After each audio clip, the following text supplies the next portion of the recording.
So with all this XFL news coming out about the league possibly making a huge comeback, which I think is very possible, you got to be optimistic about things, but not too optimistic.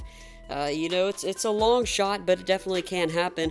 We're hearing some stories about the XFL, and recently an XFL newsroom article talked about how the XFL almost used two cities that were eventually turned into other cities. They decided to move them for different reasons. We'll cover the first city, which I have actually talked about, which was a city that I thought the XFL would actually pursue early on, and we got some hints of it early on, but it's a Chicago XFL team. Yep, Chicago was very close to having an XFL franchise.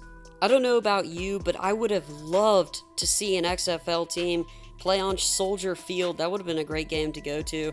Would have been cool. Would love to see it. But we did not get that. They were really worried about Chicago because of the temperature and the climate there, because of how cold it is and the weather in Chicago in the spring. So it makes sense. That team eventually became the Tampa Bay Vipers. Now, the Tampa Bay Vipers didn't do very well, so I wonder how it would have been if Chicago had been an XFL team. I always see comments about Chicago XFL. So if you're from Chicago, if you wanted a Chicago team, let me know down below. The second team kind of came out of left field for me. It was San Francisco. Now, San Francisco ended up being the Seattle Dragons, which I think was a huge move. A great move, not only because San Francisco already has all these sports teams. I know Seattle has a lot of sports teams, but there's just that hunger for football in Seattle that San Francisco may not have. Also, San Francisco is about to play in a baseball stadium. I don't like when teams convert baseball stadiums into football stadiums. To me, it just doesn't look good on TV, and it just doesn't feel right. That's my personal opinion.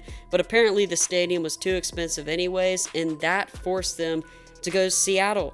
And it ended up working for them because so many people went to the Seattle games. Seattle people also watched the games from the XFL across the nation.